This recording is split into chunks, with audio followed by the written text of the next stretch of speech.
2 weeks ago, a family disappeared while hiking. I hope they're never found again.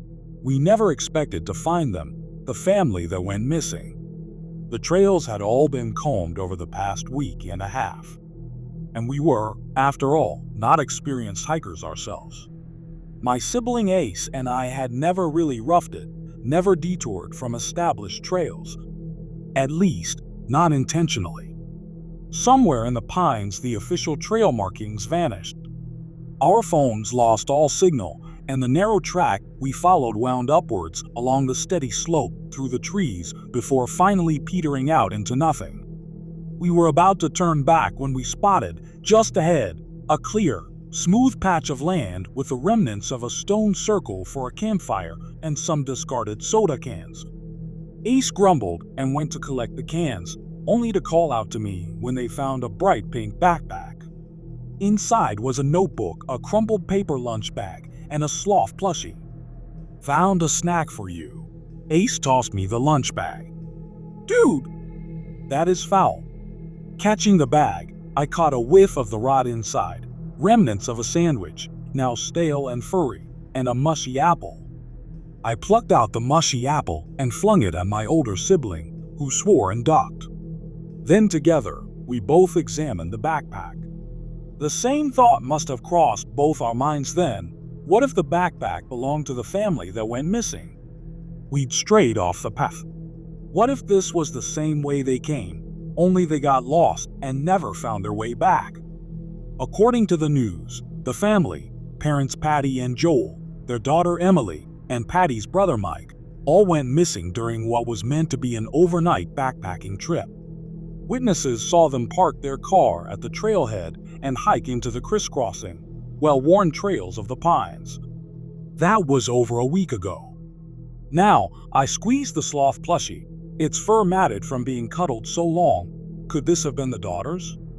Ace flipped through the notebook, showed me a long-haired stick figure sketch of smelly Uncle Mike. We both smirked, but stopped smiling when flipping to the inside cover revealed a scrawled name. Emily B. Emily and her uncle, Mike. Those were the names, right? I said, chilled. Crap. Yeah. Ace turned to eye the woods around us.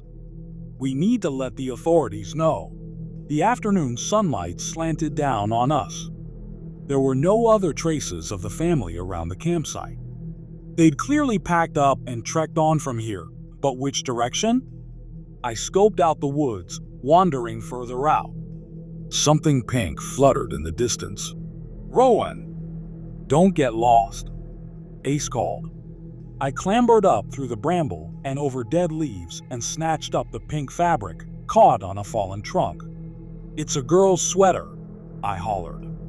Nearby, a trail wound up the slope. Ace's lanky figure remained rooted far below for several moments.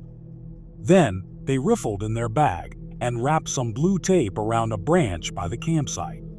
They disappeared further downwards, probably to mark where the trail we'd been following petered out. Finally, they clambered up to me. I stood waving the pink fabric impatiently. "Don't go running off," began Ace. "Look!" I turned the collar of the sweater inside out to show the tag, on which was written in Sharpie. "Emily B. It looks like there's a trail that goes up that way," I added, pointing along the slope. "That's not the way we came from, though." Ace squinted up the slope and then back toward the campsite. "We're way off track." They tore another piece of blue tape from the roll and added it to a branch nearby. "We have to find them," I began. "We could get just as lost as they are." "Ace, we can't abandon them." "Rowan." Ace's eyebrows drew together. "We need to call this in. If we wander off into the woods, we might as well just put ourselves on the missing persons list." Back and forth, we argued. I'm the rash and stubborn one. Ace is the analytical, equally stubborn one. Ever since we were kids, I was always the dreamer, ready to set sail on some grand adventure. On my wrist I wore a bracelet reading, "All who wander are not lost," whereas my older sibling followed only carefully charted paths, believing only in hard facts and never in airy possibilities. Today, the moment they suspected we were off trail, they'd started marking branches with their blue painter's tape and building piles of rocks alongside the path. After assessing the facts of a situation, they made their mind up, solid as bedrock. You'd move a mountain before you could move Ace. But you'd stop a bullet train before you could stop me, and I growled, "Think of Emily." I pointed into the woods. "She's out there, and she needs her sloth. And if we leave and lose all trace of that lost little girl forever, I will never forgive you." Hesitation on Ace's face. The sun was sinking lower in the afternoon sky, chills starting up my arms, the rays a burning orange that turned Ace's mop of brown hair into a golden halo, but darkened their features so I could barely see their scowl. If we were going to find this family before nightfall, we had to start looking now. Ace made a frustrated sound in the back of their throat. Finally, they swore, took out their roll of blue tape, and slammed it into my hand. "This is the stupidest thing you've ever done. But fine. You do what you're gonna do, and I will go call it in and then come back for you. I'll follow your trail. If you get lost and starve out here and die, I will never, ever forgive you. Mark every tree, Rowan. I will promise. I will." My sibling hugged me hard, then they spun on their heel and left. And for the record, they shouted over their shoulder, "You are a total moron." I flipped them the bird. Without even looking back to see this gesture, Ace was already raising their arm to flip me off in return. Then I turned and scoured the slope above there. It was right there, a well-trodden path, winding upwards. I marked it with the tape and started hiking. The temperature seemed to drop as I ascended, as if the air up here was thinner, colder. But the trail itself was wide and free of debris, the afternoon sunlight filtering through the pines and dappling the leaf-strewn trail. It was an easy, uneventful climb, so easy I nearly forgot to mark the trees. It seemed pointless with the path being so clear. I only put up the tape because I'd promised my sibling, making sure that each blue ribbon was an eye shot of the last. I'd been hiking for about 40 minutes when the path opened up suddenly in front of me, the slope leveling off, and there amidst the trees, in a small clear patch, there was a cabin. A pink thermos sat on the front steps. I rushed over and snatched it up. The surface was covered in stickers of anime characters. Emily's? But then a question entered my mind. Why isn't the cabin on our map? I knew it wasn't on the map because Ace had checked the map relentlessly the moment they realized we were off trail. Maybe it wasn't there because the map was too old, or because the cabin was privately owned, or maybe we'd strayed so far that both the path I'd hiked and this cabin were in an entirely different area. But none of that would explain why the missing family had found this cabin, entered, and remained missing, still. They must still be inside. With that thought, dread ballooned inside me. If I opened the cabin door, what would I find? Suddenly, I very badly wished that my sibling were with me. I've always been the superstitious one who gets nervous about walking through graveyards at night. Ace never worries about flickering lights or haunted cemeteries or unknown horrors.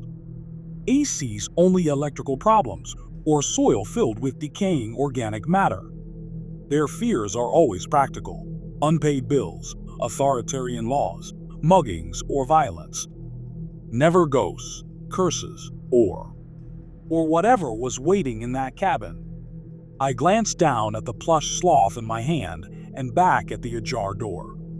The windows were cracked and dark. Grime caked the glass. The steps creaked as I reached for the door, and I felt my nose wrinkle and my stomach clench because of the smell. A terrible smell. It came wafting on the air, like garbage and sewage and meat left out to fester.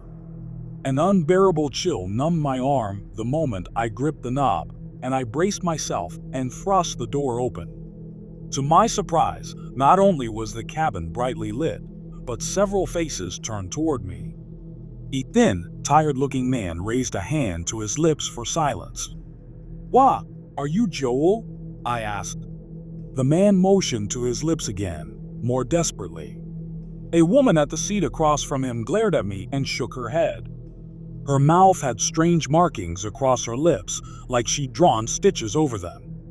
A little girl next to the woman looked at me anxiously, her eyes widening as she noticed the tattered sloth in my hand. The last person, a long-haired man seated next to the tired-looking man, did not turn around in his seat or move at all, and I could only see the back of his head. All four of them had their hands holding each other's on the table, except for the finger that Joel had raised to silence me. He motioned me to sit in the chair to his left. This was so strange. I had so many questions. I came over and pushed the sloth toward the little girl, saying as I sat down, "Are you Emily?" "People have been," say JJ. Again, the finger at his lips in a stern reprimand, and then the door to the cabin slammed open. I yelped, gasping as a hand gripped mine firmly. Joel had hold of my arm. He jerked me closer and pointed to himself, to his eyes, and closed them. I glanced to his wife, his daughter, already with their eyes squeezed shut.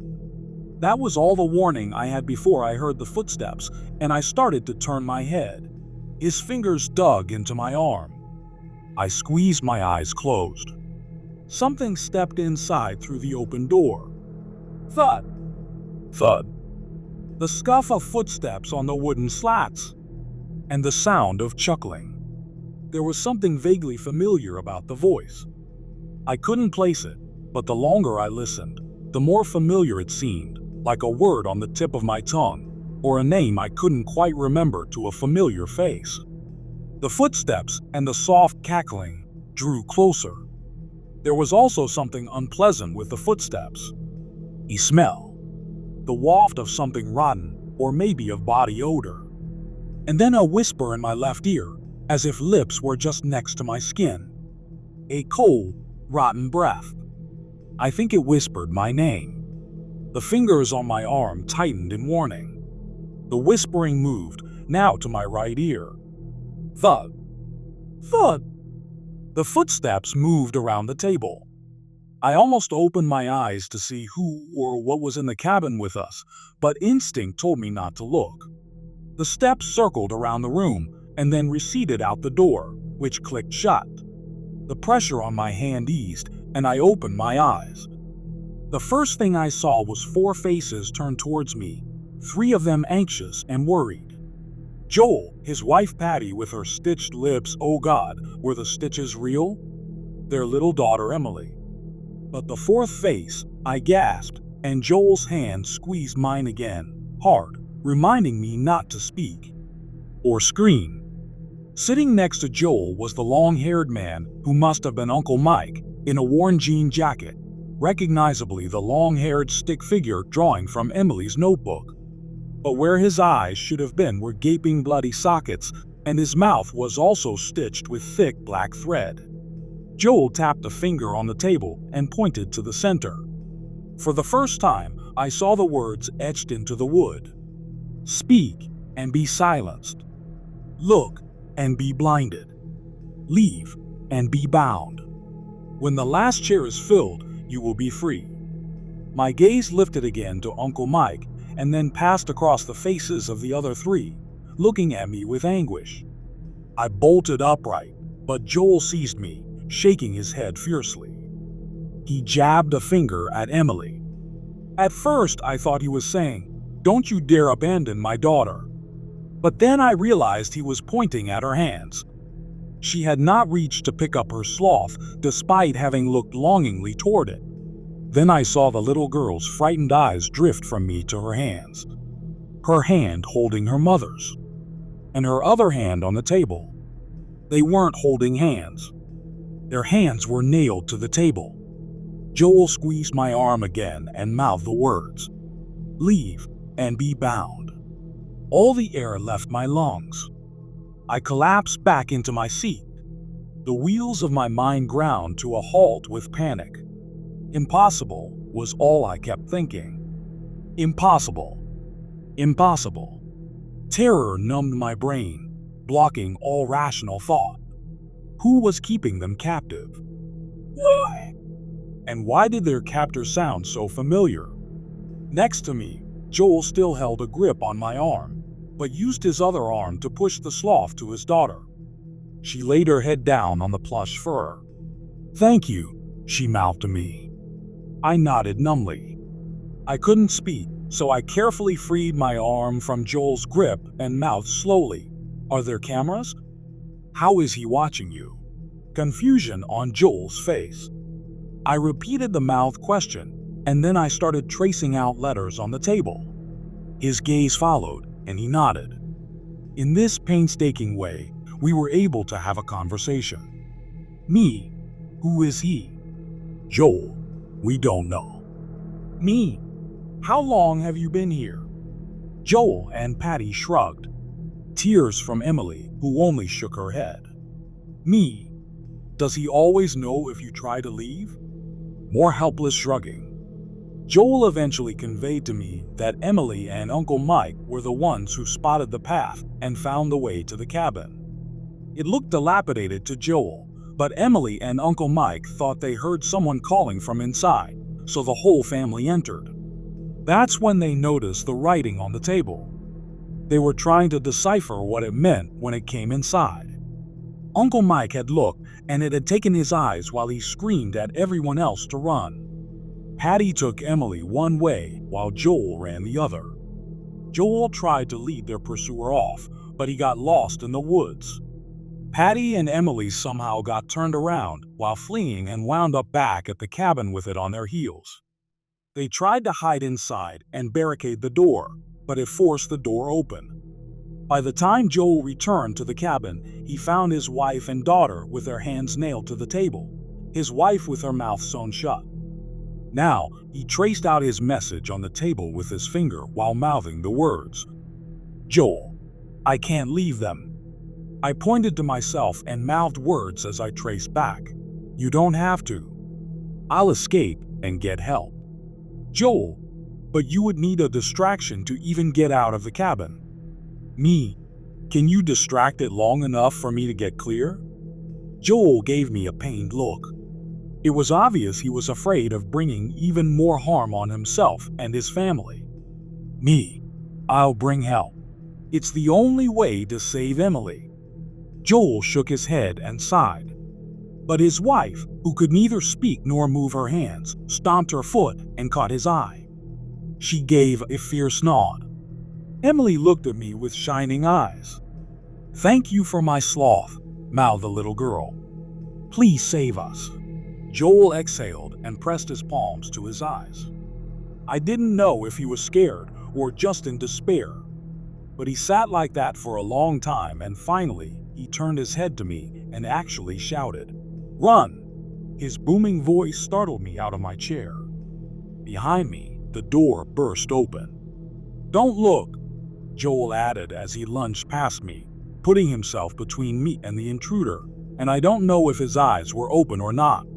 All I know is he screamed, and Emily let out a sob, and I felt my way blindly to the wall and along it toward the door, even as that sinister chuckling passed right by my ear. Joel groaned, and there was a loud wham as he was slammed back into his seat. And then the thud, thud, thud of a hammer. Then I was outside. Pulling the door shut behind me, I opened my eyes and bolted for the trees. The sky was deep purple, just enough light for me to see. How many hours had passed? How long ago had sunset? I ran down the slope and ran and ran and ran, not even caring which direction. All I thought was, away. My legs and lungs burned as I flew down the slope and stumbled to a halt because in front of me was the cabin. Laughter sounded from inside. The door creaked open. Turning away, I sprinted back into the woods. By now, I had a stitch in my side. This time I went upwards. I was still stumbling through the bracken when the chuckling, which had been behind me, was suddenly in front of me. No matter how many times I tried to go deeper into the woods, the laughter of that maddeningly familiar voice kept returning, too close, hurting me back, and sometimes calling my name. Roll on. And then I was at the cabin again, all the wind gone from my lungs, the voice whispering my name just behind me. No! I rushed inside and slammed the door shut. Joel's hands were nailed to the table. His eyes were squeezed shut. Patty and Emily looked at me in despair. I took my place quickly. Then the door burst open. Thud, thud, footsteps clunking fast after me, and then that rotten breath wafting into my ear, heavy and close, fingers squeezing into my shoulder. Panicked, flailing, I fought blindly against my assailant's grip. My fist connected with a smack against skin and bone, but the person was unfazed, the grip tightening, stronger than ever, and the thing was laughing. Laughing in my ear. No! The scream tore from my throat. Roll on, its eerily familiar voice growled in my ear. It didn't sound human. And yet I knew its voice, familiar the way a tune is familiar when you've forgotten the words. A tune like a lullaby. Like I'd known this thing from before I was even born. Let me go! I shrieked. I screamed, I spat, I fought with everything I had, but its powerful grip only dug in harder, more painfully, like talons. I felt myself dragged, writhing, from my chair, my heel scraping across the floorboards as it hauled me across the cabin floor. Rowan! Rowan! Stop it! It's me, Ace. Suddenly it was just a voice, a human voice, barking at me over and over as I was hauled down the creaking steps and into the dirt. Ace's lanky silhouette leaned over me, their face flushed as they panted with exertion. Gasping, I blinked up at my sibling. The sun was so low in the sky that the stars shone through the skeletal branches. Ace? I groaned. Yes, thank F, gasped Ace, dropping down into the dirt beside me. Oh, thank F. I think you broke my nose. What happened? What happened? Hell if I know. Why were you sitting in there holding hands with rotting corpses? Corpses? I whirled to look back at the cabin. We were in the dirt just below the front steps. The door hung open. Inside was dark, but the smell that wafted out made my stomach buck. Ace snatched my arm and pulled me towards the trees. Let's get the F away. I jerked back instinctively. But Emily, I said. I was too confused to do much more than cast a quick look behind me as my sibling tugged me into the pines. The cabin looked even more dilapidated than I remembered, the window panes cracked and missing and the roof sagging like it was about to collapse. Through the darkness of the open door, I could make out vague shapes, still and solemn, positioned around the table. And then Ace was pulling us into the bramble. I asked why we didn't take the path back down, and my older sibling snapped, "There's no path. I was barely able to find your markers." It felt like I was lost between dream and wakefulness, in some strange limbo while Ace shined their phone flashlight around, trying desperately to catch the beam on the occasional blue tape wound round branches, or on piles of stones or pieces of clothing tied around trees. Apparently Ace had supplemented my trail with their socks, a headband, and other items from their pack. Even so, it was harrowing trying to find our way through the darkening twilight. We reached the campsite just as pitch black descended. "Are the police coming?" I asked. No. Ace still had hold of my hand, as if afraid to let go. I didn't get very far before I decided I'd rather die being stupid with you than go for help and risk losing you. Oh, so there were no authorities coming to look for us. We built a small fire and huddled together to wait for dawn while Ace told me slowly, haltingly, what they'd seen. They followed my blue tape trail to the cabin and found me sitting at the table, eyes squeezed shut. When I didn't react to my name being called, they noticed the family appeared to have simply died sitting around the table holding hands. And I was holding their hands too. It freaked them out. Then they saw one of the family had no eyes, that the eyes had been wrenched out, and one of the eyeballs was held in the free hand. The man had apparently plucked out his own eyes. Between this and the reek of decomposition, Ace rushed out and threw up. When they finally stopped being sick and came back inside to get me, I came bursting out past them and ran, and they chased me around the cabin 2 or 3 times before they found me sitting back in the chair holding hands again. That's when they grabbed me, and I punched them in the nose. "Oh," I said quietly. And then, dreading the answer, "Did you see anything on the table?" Ace was silent for a long time before grunting, "Yeah, something about when the last chair is filled." And it was freaky as crap because all the chairs were filled except the last one. A strange laugh bubbled in their throat. "You know, I almost felt like sitting down." Weird impulse. Thank God you didn't, I thought. It was Ace's total lack of imagination, their dismissal of that thought as nonsensical, that probably saved them and me.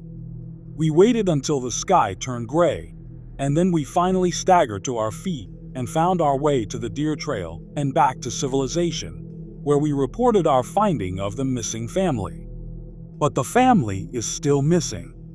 The authorities got as far as the campsite before being unable to follow our markers. They are all still there, their spirits trapped within that cabin. Nailed for eternity, for as long as their souls will have to wait, waiting for me to bring help. I'm sure I could find my way, but I'm too afraid. I don't know what happens if that last chair is filled. I know something will change, but the thought of it happening fills me with the deepest, most terrible dread. If I tell you where to look, will you go and save Emily? You wouldn't be stuck forever, I don't think. When the last chair is filled, you will be free. I hope you guys like this video. If you did, make sure like, comment, share, and subscribe the channel Mark Stories.